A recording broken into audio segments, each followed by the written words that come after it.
नमस्कार।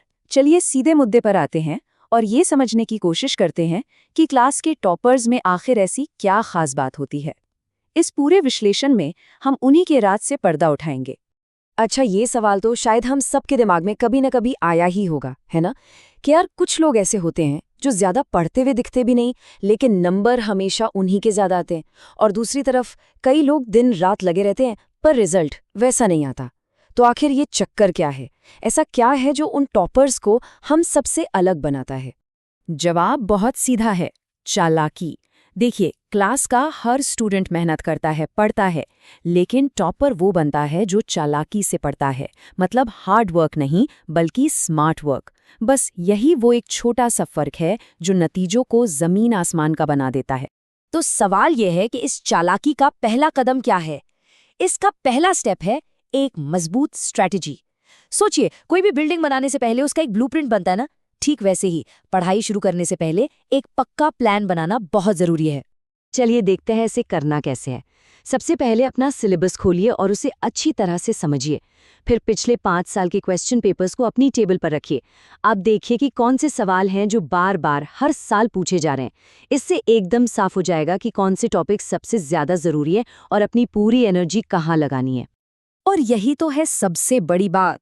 एक smart student को ये अच्छी तरह पता होता है कि उसे अपना कीमती समय किन चीजों पर बर्बाद नहीं करना है। सही टॉपिक्स को चुनना ही कामयाबी की पहली सीढ़ी है। ठीक है, तो एक बार जब हमारी स्ट्रैटेजी तैयार हो गई, तो अगला कदम आता है पढ़ी हुई चीजों को दिमाग में बनाए रखना। क्योंकि सिर्फ पढ़ लेना ही काफी नहीं है, उसे याद रखना और समझना भी तो उतना ही जरूरी है। जरा इस नंबर पे गौर कीजिए, ये सच में चौंकाने वाला है। पता है, एक साइंटिफिक रिसर्च कहती है कि हम जो कुछ भी पढ़ते हैं ना, उसका 70% हिस्सा, जी हाँ 70%, हम सिर्फ 24 घंटे के अंदर भूल जाते हैं अगर उसे रिवाइज न करें। अब समझ आया कि क्यों कभी कभी खूब पढ़ने के बाद भी एग्जाम हॉल में सब ब्लैंक हो जाता है। तो भाई, इस भूलने की बीमारी का इलाज क्या है? अच्छी बात यह है कि इसके दो बहुत ही पावरफुल तरीके हैं। पहला है एक्टिव रिवीजन और दूसरा जो सीखा है उसे दूसरों को सिखाना। और ये बात 100% सही है। जब आप किसी और को कोई टॉपिक पढ़ाते हैं ना, तो वो जानकारी आपके दिमाग में और भी पक्की हो जाती है। असल में ये अपनी समझ को टेस्ट करने का सबसे बेहतरीन तरीका है। अगर आप अपने किसी दोस्त को कोई चैप्टर समझा पा रहे हैं, तो मान लीजिए कि वो कॉन्सेप्ट आपको एकदम क्लियर है। तो स्ट्रैटेजी भी बन गई, टॉपिक भी समझ लिया। अब आता है आखिरी और सबसे जरूरी स्टेप, खुद को असली एग्जाम के लिए तैयार करना। जी हाँ, यही वो सबसे बड़ी गलती है जो ज्यादातर स्टूडेंट्स करते हैं। वो सब कुछ पढ़ लेते हैं, हर चैप्टर रट लेते हैं, लेकिन सैंपल पेपर सॉल्व करने से बचते हैं। और यही उनके नंबर कम आने की एक बहुत बड़ी वजह बन जाता है। सैंपल पेपर सॉल्व करने का मतलब सिर्फ प्रैक्टिस नहीं होता। इससे ये पता चलता है कि 3 घंटे में पेपर पूरा हो भी पाएगा या नहीं। जब टाइमर लगाकर पेपर सॉल्व किया जाता है, तो असली एग्जाम का प्रेशर महसूस होता है, अपनी गलतियां सामने आती हैं और कॉन्फिडेंस आसमान छूने लगता है।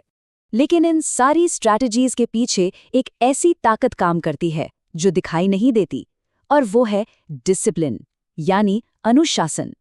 समय की कद्र करना ही टॉपर बनने की सबसे पहली शर्त है। और यहीं पर आता है सबसे बड़ा प्याज, सबसे बड़ा जाल। ये एक लाइन जो हम सब खुद से बोलते हैं, कल से पढ़ लूंगा।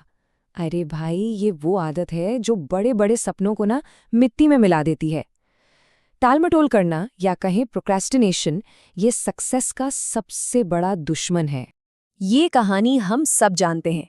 एक तरफ वो स्टूडेंट है जो रोज थोड़ा थोड़ा पढ़ता है, और दूसरी तरफ वो जो आखिरी महीने में घबराकर सब कुछ एक साथ रटने की कोशिश करता है।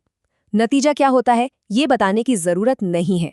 इसलिए जो करना है, आज से और अभी से करना है। तो चलिए, अब तक हमने जो कुछ भी सीखा है, उसे फटाफट एक सिंपल फ्रेमवर्क में समेट लेते हैं। ये आपकी स्मार्ट स्टडी का पूरा ब्लूप्रिंट है। देखिए, सब कुछ कितना साफ है। नींव है समय की कद्र, जिससे मिलती है कंसिस्टेंसी। पहला कदम है स्ट्रैटेजी बनाना, जो देता है फोकस। दूसरा कदम सीखकर सीखना, जिससे आती है मास्टरी। और तीसरा कदम है टेस्ट की प्रैक्टिस, जो बनाती है एग्जाम रेडी। बस यही है टॉपर बनने का पूरा फॉर्मूला। अब असली सवाल ये है कि इस जानकारी का इस्तेमाल कैसे किया जाएगा। इन सभी तरीकों में से वो कौन सी एक चीज है जिसे आज से ही अपनी पढ़ाई का हिस्सा बनाया जा सकता है। इस पे सोचिएगा ज़रूर।